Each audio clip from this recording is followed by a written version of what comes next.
Angus Young, how you doing? Good, Becko. The Offspring. How's it going, Becko? Dave Grohl, how you going, mate? Good, man. Pete, it's been a long time coming. Oh, Becko, hasn't it indeed?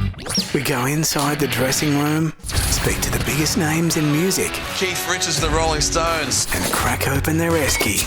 This is exactly how I imagined you, by the way, sitting opposite me with a vodka and orange. You're a discerning chap.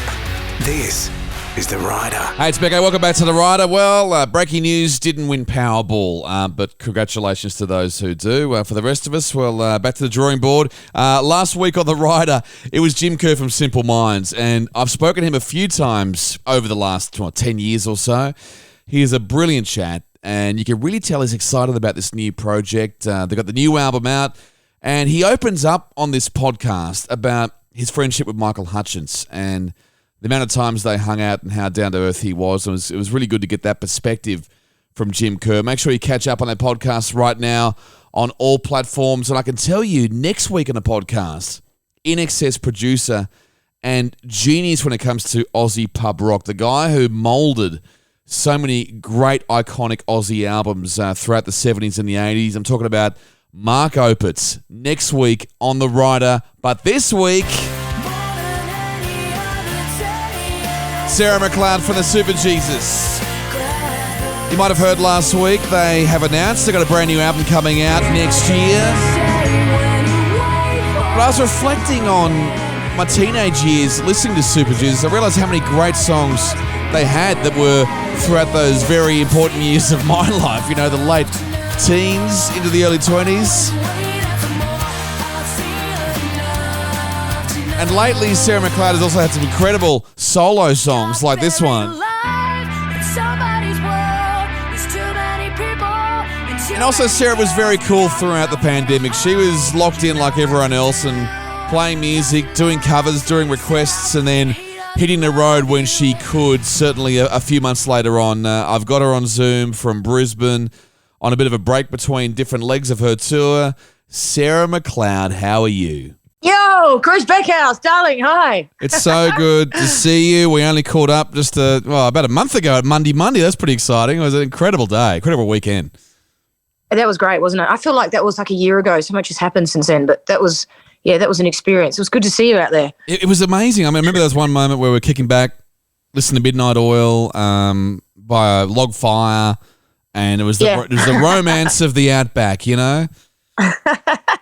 How good is it in those, being able to be backstage in those environments where you can sit by an open fire? Mind you, I did walk out into the audience a few times, and they've got it just as snugly out there. They've all got their tents and fires, and everyone's like mates with each other, and they walk around from camp to camp and hook up with each other and swap Vegemite and butter, and people were giving me drinks, and I was like, hey, thanks a lot. Hey, you can have this. I've got one too many. Take this Jack Daniels. I don't drink it. Oh, you got a Brick Lane. I'll take it. It was a cute scene out there. It was actually, it was actually a nice vibe. It wasn't a crazy sort of scene like when you go to Bathurst up the top of the mountain, which is a whole different ballgame. But it was actually a nice crowd. And it is a nice crowd. I noticed that last year as well. There's something about the audiences that go there. I think because they have put in such an effort to get there, that they respect the land, they respect each other, they're there for a good time, and they're there to look after each other. And it's a totally different scene to most rock festivals, I think, just because they have to work so hard to get there. You have to take a breath right now because you just supported Kiss. How good is that? Yeah, that was fun. It was fun being in a stadium. Like, I've done large outdoor festivals, but I haven't played in a stadium since when we first started and we toured with Bush. Haven't been in a stadium since. And so it's like huge crowd, but all indoors and, up levels looking at you and lighting, and, we could like throw to the back and go, you up the back. And, people would scream up the back and the follow spot would go over there. And I was doing it all around the stadium. Like, this is great. Oh my God. It was a trip. Oh, it would be. And also just to be there for an iconic band, wrapping things up, and it's the never-ending farewell tour, but we love them for that. And they're the great stadium rock band. It must have been cool to kind of stand side of stage for a bit and maybe check it out. Yeah, do you know what was actually the most fun was at soundcheck and walking around and looking at all their guitars and everything. Like, we were trying to sort of not look like we were snooping, but we were like, quick, get a photo of that. Quick, quick, write down that serial number. It's like that. It was the same with Midnight Oil when we were backstage there in Monday.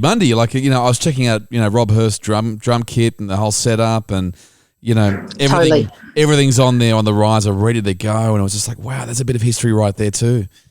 I know. If you really dig a band, then the band's gear is just as exciting as the band itself.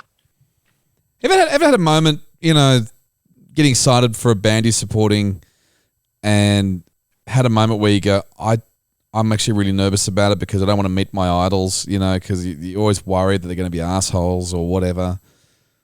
I think our bass player Ruddy had a bit of that on the Kiss show because he's a huge Kiss fan. Like, I mean, I like Kiss, but you know, I'd sort of take or leave them.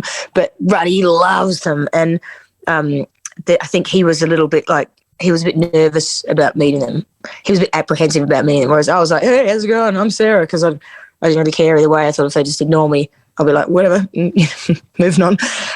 But yeah, I've never seen him so trepidatious around a band before. It was cute.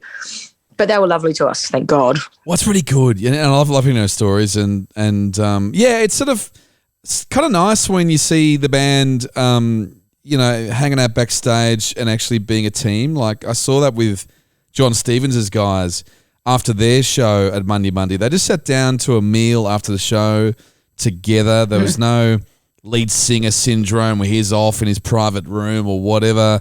They sat down together with the crew and all their, you know, guitar techs and stuff, and they just hung out, and it was nice, so nice to see. Yeah, it's nice. I do agree, especially with John's band. I toured with them recently, and they are all just lovely. Like, I adore all of them. They're such a nice group of dudes, really fun to tour with, and no egos. You know, no one's got any hang-ups. They're just cool dudes who just want to have a good time. Yeah, I could tell. Yeah, they were really just a good bunch of guys, and look, you know, at other festivals you see different. You see, you know, bands turn up in separate cars, and they have a cordoned off area, and they don't mix with the crew, and that's fine, you know. But you do see a bit of both at those kind of things. Yeah, so. I think it depends on how long you've been a band for. You know, if you've got sort of relatively new members, it's fun for a while.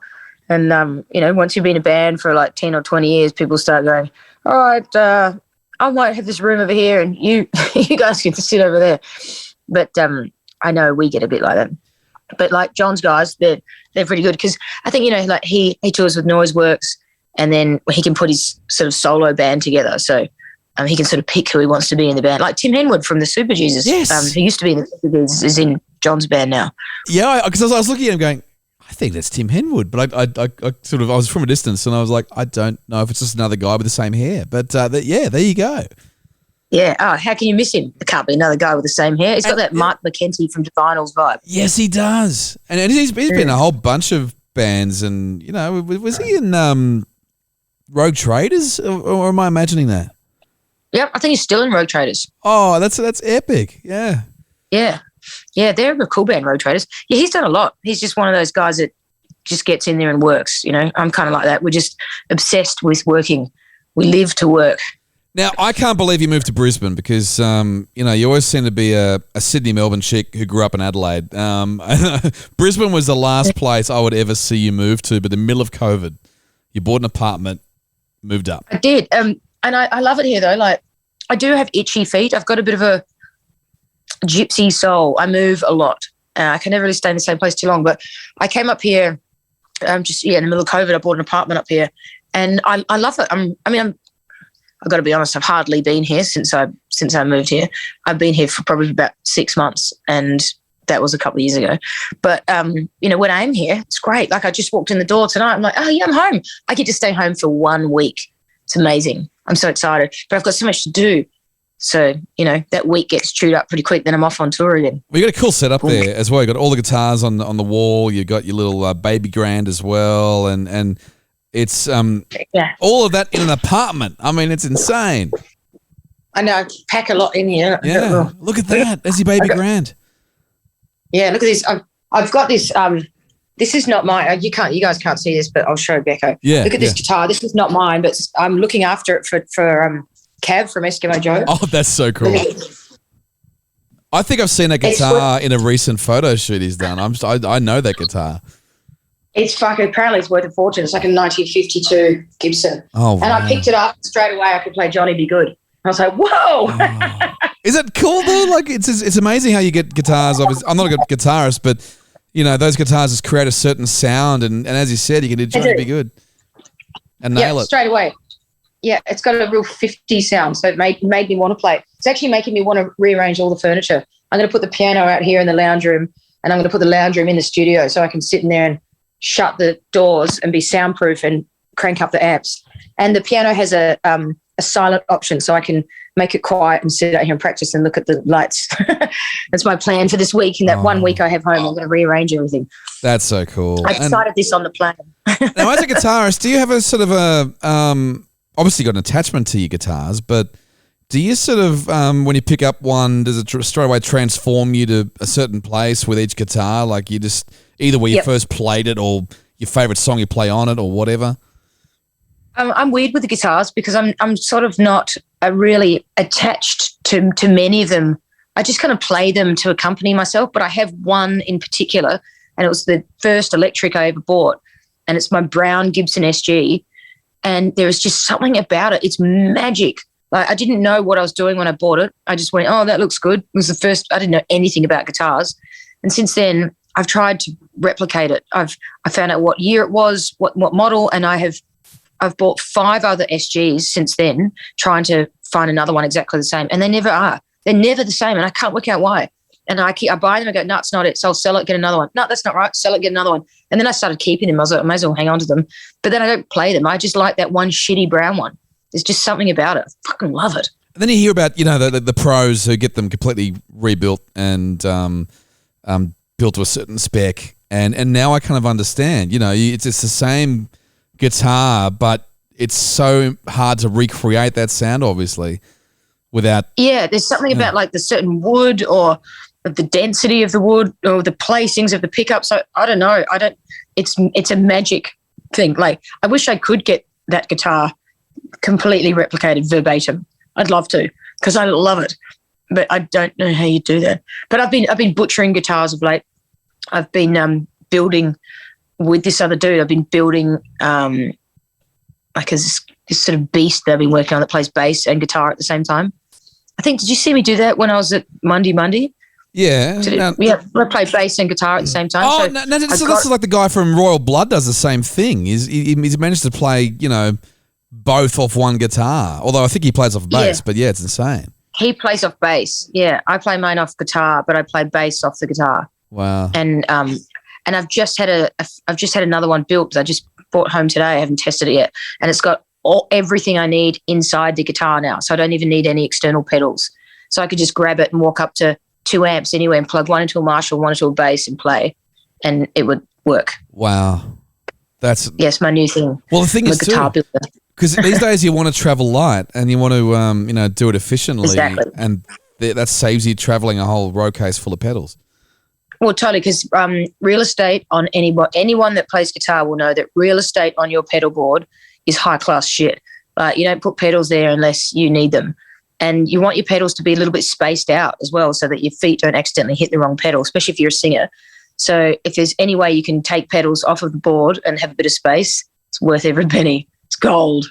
I was talking to Andrew Stockdale recently, and he travels even lighter. He travels without amps. He somehow manages to run things through like a preamp box or something, which still gives him a sound of what he needs to play those crazy guitar solos, but he doesn't actually need an amp.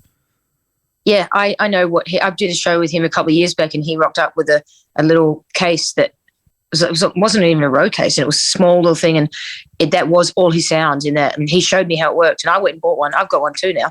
They're great, except in the Superjesus, they won't let me use it because they're so old school. They like it like that. They're like, no, we are using Marshall JMPs and classic straight-fronted greenback Marshall quads. There's no one's changing that. Okay, well, if you want to carry it, but I have that same thing for my solo thing. It's just all on the pedal. It's great. Yeah. That's on the pedal board.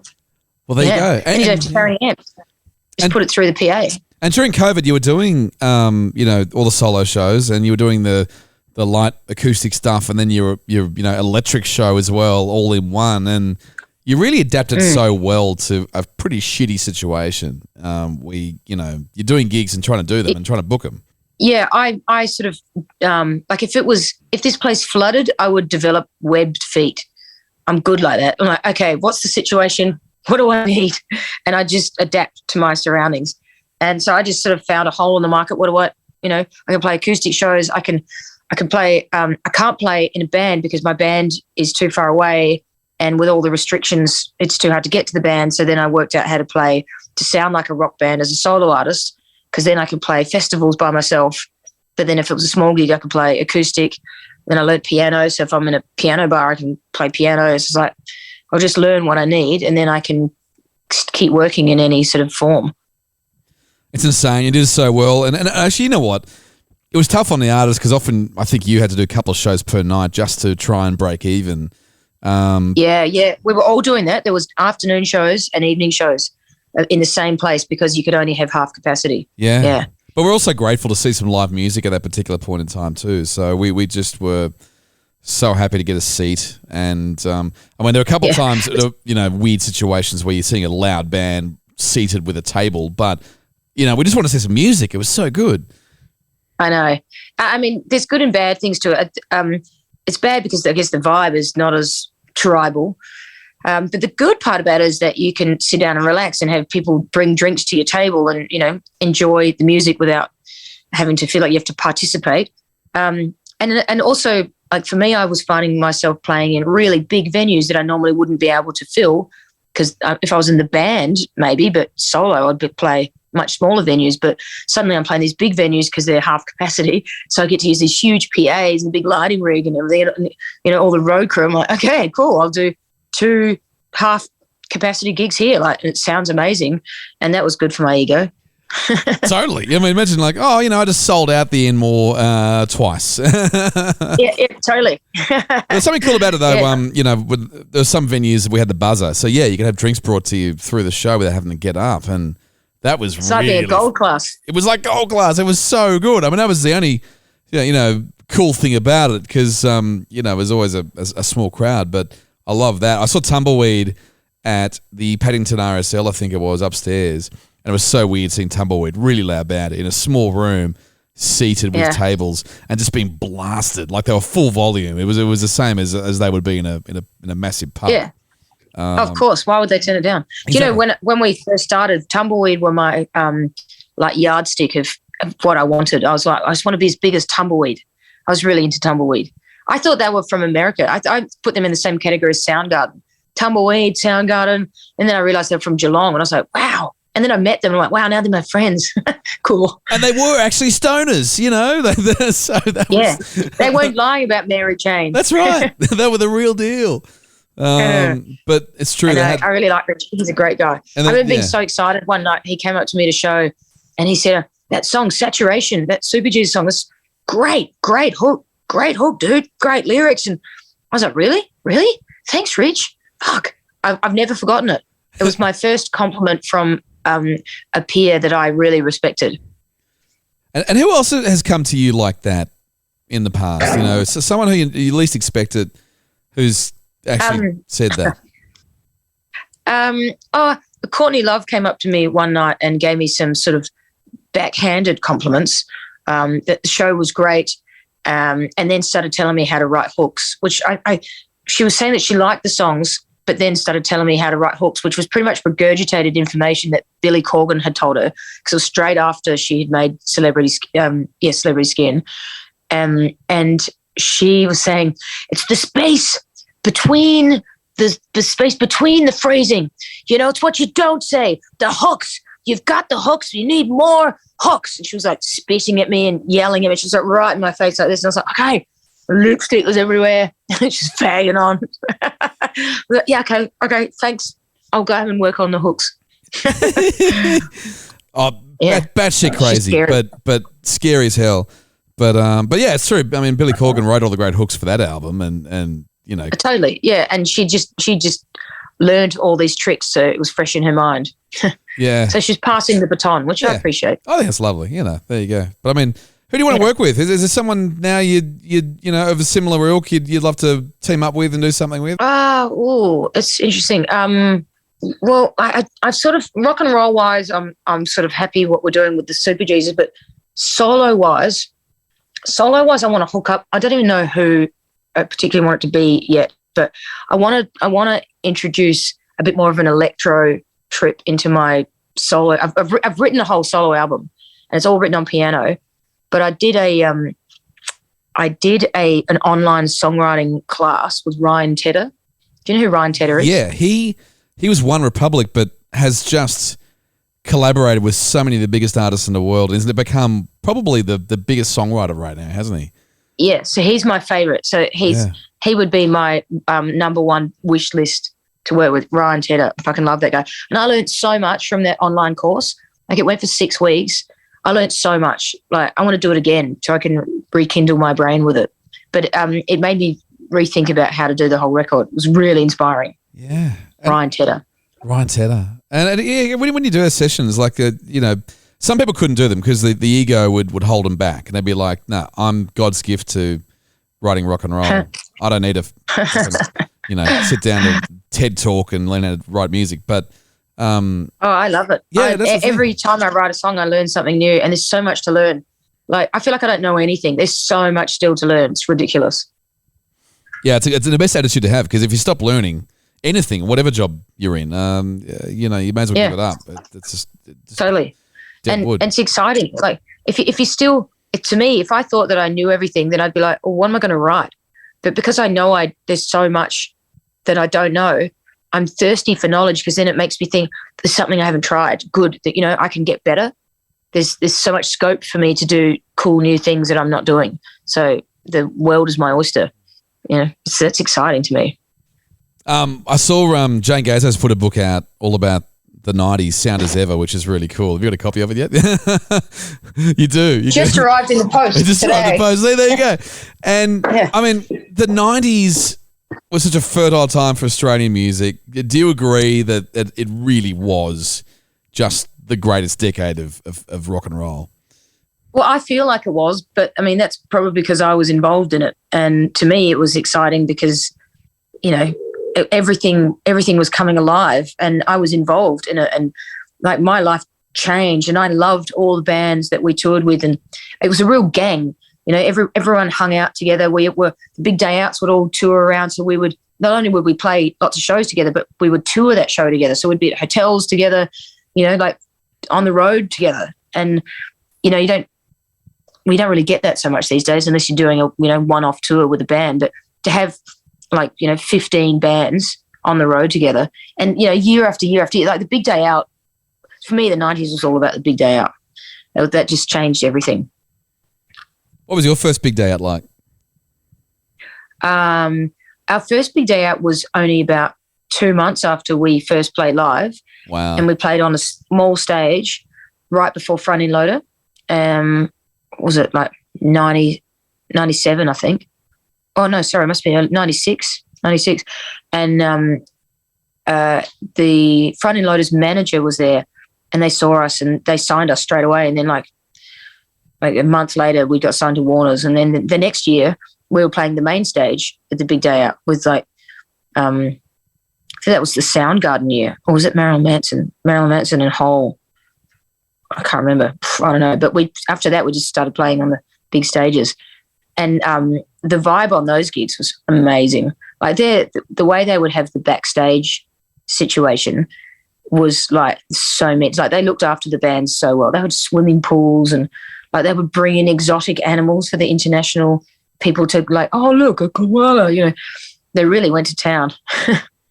Well, that's why they kept coming back. I mean, that's the great thing about, music promoters and relationships, and if you created a great vibe backstage, and it was recreated all the way through, around the world, and look, they might have taken some inspiration from other festivals in the States, but you look at Lollapalooza and you see Lollapalooza, big day out, it never really got any bigger than that. Hey, I watched that documentary the other day about that Woodstock that they had a couple of years ago. Have you seen that? Oh, it's so bad. Oh my God. Yeah. Oh my God. I didn't know that happened. That passed over me. I was obviously doing something else. I'd never heard of it. I saw it on Netflix. My jaw was on the ground. I can't believe it. I couldn't believe that people were such like thugs that they would do that. It was that's the thing. It was an interesting doco because it wasn't just about the disaster of a music festival run badly, but it was also a kind of an observation of what the kids were like going to gigs back in sort of 99 or whatever it was, you know, like it was the music was a bit thuggish and the vibe their lineup that they put together. Yeah, they put a really thuggish lineup together. They were like, let's just pound them with like masculine energy, band after band after band after band, until they all want to kill each other. Like what a move. And you look at that, because I kept thinking, when I watched it, I had just come from the Monday Bash, and I was thinking, what a strange comparison. Like, look at these kids, they're just ready to kill each other, and everyone's so angry and the energy is so angry. And then I looked at where we had just been, and everyone's just so happy and loved up and looking after each other and generous. And it's like, wow, I know they're a bit older at the Monday Bash, but certainly a different scene, hey? Massively different scene. And look, you know, Woodstock 94 was my first kind of live album I ever bought, because I think I heard it on Triple J at the time, and I was looking in at the photos and the sleeve, and Woodstock 94 was pretty crazy as well. It wasn't like anything near Woodstock 99, but it was like just mud, and people were just taking drugs and sliding down the hill in the mud, and you know. Yeah. But what's the one I'm talking about with the bad one that set 99. fire? What year was that? That was 99. So that was the last one. Well, they tried to do the anniversary one a few years back, and it didn't happen because. How's the way they did it at an Air Force base as well? Yeah, like that's that's not fun. If you do Woodstock, no water. it's got to be at Woodstock, and you know you have to do it. You know what the problem is? It's because they're all on the wrong drugs. Like back in the original Woodstock, and everyone's on LSD, and they're all just like, "Yay, free love!" Yeah. And then the government were like, "Take the LSD away from them because they're they don't want to go to war." So then everybody starts cooking their own drugs, and then they're all on some God knows what, they're on ice and shit, and then beating the shit out of each other and setting the place on fire. That is the problem, man. Give them all weed. Yeah. It's okay. Yeah. Keep it real. Tell you what, though, speaking about doing gigs at Air Force bases, though, I went to, I think it was the only Soundwave to ever happen at Eastern Creek, which oh wow, which is like an iconic sort of venue for Guns N' Roses, and I think Metallica or Bon Jovi played there back in the day, maybe. But it was, Eastern Creek for Soundwave was one of the hottest days on record, and they'd run out of water, and it was just a disaster waiting to happen, but luckily it didn't happen that badly. People were just taking shelter under boxes, and there was no trees. It was just, insanely crazy. I went to a Guns N' Roses concert at Calder Park in Victoria. Oh, yeah. And it was the same thing. It was like I was straight out of high school. I would have been 22 or something. And they said, nobody drive out here because there's not enough parking. So everybody take these buses. So we all went out on buses. And then when we got there, first there was this big sort of windstorm. So everyone was covered in dust. And then it poured down rain, so then it was all mud. So it was super uncomfortable, but whatever, it's rock and roll. But then at the end of the night, they closed the roads and they stopped all the buses, and people were just walking around in circles with police on horseback just going this way, like guiding them nowhere. Like it was really scary. People were like getting attacked, and I found someone in a car. I went up to a random in a car and leaned into someone's car and went, "If I give you $100, we drive into the city." And then went, "Yeah, let's go." And me and my girlfriend jumped in, and we were like 22. And then he started driving to the forest. We're like, "Where are we going?" He's not going to the city. He said he'd drop someone off. We eventually got back to the city. But and the next day on the radio, I was still hearing that people were stranded out there. Like it was an absolute disaster. Festivals can be very hit and miss. Oh yeah. And look, Chuggy still talks about that one. I mean, the Sydney one was pretty good in the end. They lit fires with all the Coca-Cola cups. But that was the worst that happened in Sydney for the same Guns N' Roses tour. But the large groups of people dangerous. Oh, completely. Don't you reckon? I do too. Like, I mean, I love being up the front for a band. If I can sort of squeeze out, excuse me, get down the front, jump around a little bit. Okay, excuse me, I've had enough. Going backstage, get a drink. I'm cool with that. But those situations where you're talking like giant crowds, where you go down the front early and then you're trapped down there. And the only way to get out is to crowd surf your way home. I find those things terrifying. Anytime I've done it was Muse. I went right to the front, and It was because I had a girl who was dragging me to the front, and I was like, okay, go. But I never felt that feeling before of just being kind of at one with the whole crowd. If you can't move against them, you just got to move with them, and you got to move with them. Yeah, you can't repel. And sometimes, have you ever had that feeling where they tip you, but your feet can't move because you're trapped? Yeah. But you feel your head like swaying one side. You're, uh-oh. And then the crowd pushes you back. You go, oh, I'm good. Oh, no, I'm not. And you go the other way like a pendulum. Oh, I don't like that at all. I'm too old for that shit. And that's why it's like so important. Everyone looks out for each other, and if someone falls down, absolutely, they usually get them back up. But or the band stops, which we're really good at in this country. Yeah. But you know, not so much in other countries. Every man for himself. So you've done a lot of touring, and I was thinking back to 2015 when you almost lost your drummer, Mick Skelton, and I remember this because I remember getting the phone call and hearing the news that, well, first of all, I heard someone had died, and I straight away went, holy shit, you know, like one of the guys, and it was tragic, obviously, because a crew member died, but Mick was so bloody close, and I think you and I talked about it as well, and we're still amazed he's around after that, the injuries he sustained, and you must have felt like you'd lost him at that point. Oh, totally. It's fucking horrible. The thing is about Australian touring is that there's just so much driving. Like in Europe or in America, they do a show and they drive like 3 or 4 hours and they're in the next city and they do it again. But Australia, you play your show and then pack up your shit, and then sometimes you got to drive for like 6 hours to the next place. And it's actually quite dangerous. I've been thinking about this a lot lately. And it's interesting that you brought that up because I just did a show in Warrnambool the other day, and that's where Mick's accident was. And we were driving there, and I was driving, and had a car full of people, car full of actors because I'm touring a play at the moment. And and it started raining, and I was like, "Oh, I don't like this. I don't like this." And the roads are bad, and I didn't say anything to them, but inside I just wanted to pull over and go, "Can we just get a chopper? Or can I just go home?" I didn't want to do the show, but I just sort of got on with it and did it. But I had such uncomfortable vibes. But we don't have a choice. You just got to do it. But having a mate who went through that really, brings it to the forefront when you're in that situation. So, sometimes ignorance is bliss. Just go, oh, great, let's go. But when you've seen it happen to somebody, it does make you pretty nervous. And he's drumming better than ever, though. I don't know how he does it. He's a better drummer now than he was before. And I remember we hung out together, at your place a couple of times. I remember there was a guitar exhibition I think you and I went to. It might have been a Gibson thing, and then all of a sudden we ended up having drinks at your place. Yeah, that's right. Yeah, that was in the exhibition was in King's Cross, wasn't it? Yeah. And then that's right. And you live just down the road at near your old place. So in Darlinghurst, yeah. But hey, your house looks nice, by the way. Oh, thank you. This is your joint in Canberra. So no one can see really this. Lovely. This is my joint in Canberra. This is my bookcase with a whole bunch of books I haven't really read yet. It's a woman's touch, honey. It's a woman's touch. But they're there. I'll get around to it one day. Yeah, that's right. You don't need to read them. It's the idea of the books rather than the literature itself. Well, it's also the hunt as well. It's about going to bookshops and going, you know what, I got to buy that. And then you buy another one, and then you buy another one. And then all of a sudden, oh, God, you got 50 and you just got to think, I got no time to sit down and read them all. And I still haven't finished the Dave Grohl book yet. And that's the one book that's my to-do list right now is finishing his book. Oh, yeah. I would have thought you would have read that ages ago. It's right up your alley. I bought it the week it came out and I still haven't finished it. It's just terrible.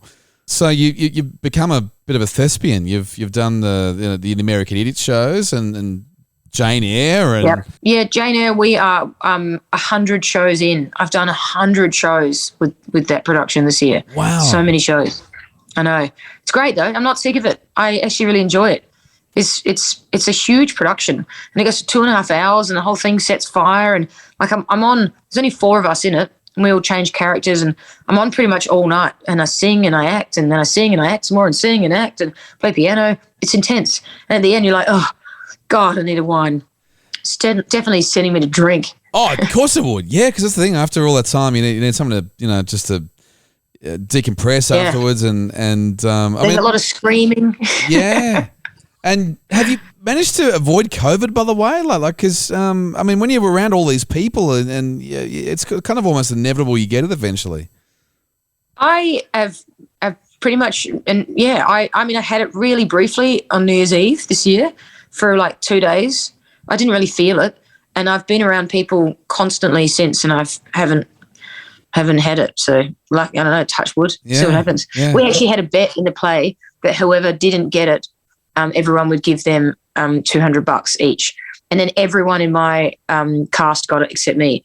And they keep trying to give me the money. I'm like, just wait until the end of the tour, because we're still touring till November. And if I get it between now and November, then you can keep your money. But if I get to the end of November, you guys better pay the piper.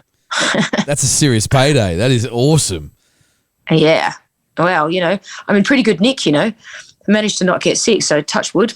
I feel pretty good. It's kind of changed the way you tour now, because I was talking to Tim Friedman on the podcast a couple of months back, and he was saying how the old days of you go to a bar or many bars when you're on tour, but now you really have to put the whole band in the bubble if you're on a short tour just to protect yourselves and leave the party until the end.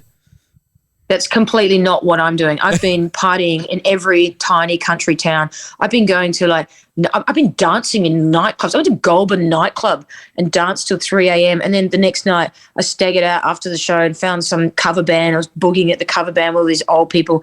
The next night I found another acoustic guy. Like the whole cast is just party machines, and all we do is just go out looking for trouble in all these little country towns everywhere we go, night after night after night. Like, I'm having a break that I'm home. I'm like, thank God I get an early night. No dancing for me. Yeah, that's great, because I mean the thing is it's always a bit of a gamble, because if you lose a show or a 7 days worth of touring, as an independent artist, it takes a bit out of you.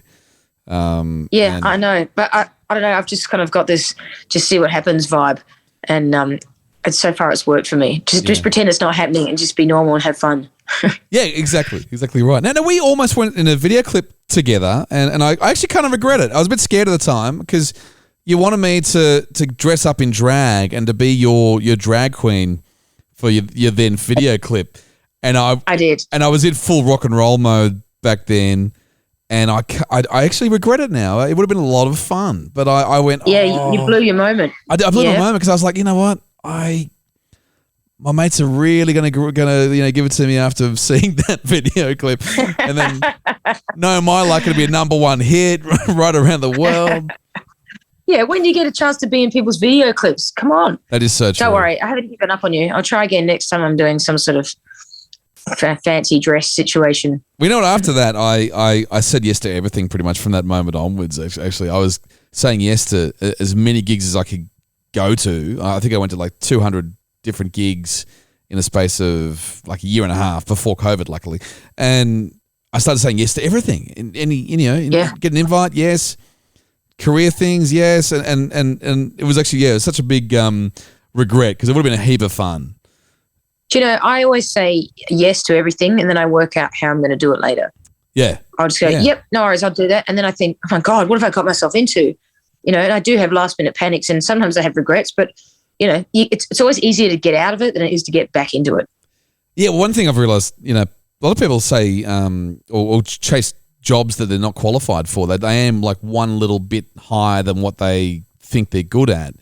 And they end up getting it, and this is the thing. You can never doubt yourself. No, don't doubt yourself. Just go for it with reckless abandon. Yeah. You probably had a lot of mentors over the years, I'm assuming. What's the greatest bit of advice someone's given you? What someone personally has given me, or like a bit of advice that I've picked up along the way? I think, as an example, Vance Joy got advice. Vance Joy got great advice from Michael Gudinski about his first 2 years of working in the biz, and it was more or less saying, gig as much as you can, do as many gigs as you can, meet as many fans, and do as many radio things as you can do in your first 3 years. But I mean, I'm sure you've had mentors who've given you something like that. Like, as far as a songwriting thing, this was the best one I ever heard. And a producer, Steve James, once said to me that this was a trick that Peter Gabriel used to use. And you go through, when you write your lyrics, you go through each line, and you've got to rate every line as a standalone thing and part of the story as a number from 1 to 10. So once you've written your song, you go through and you rate each line. In your heart of hearts, is that the best line for the story? Can I write something better?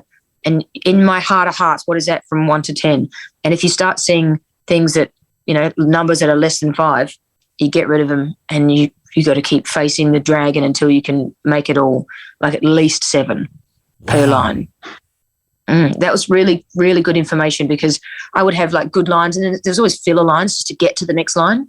And then I started going, no, every single word is important. Every line is important. There's not a lot of, it's not like a book. You write a book, you can blabber on and on and on. You write a song, you've only got, it's high class real estate. You've only got a few lines to get the message across. And so everything you say is really important, because you can't say that much. And of course, Courtney Love gave the advice, to work on your choruses and your hooks. Yeah, she says, work on the gaps. It's where you leave the gaps that's important. Yeah. Which is true.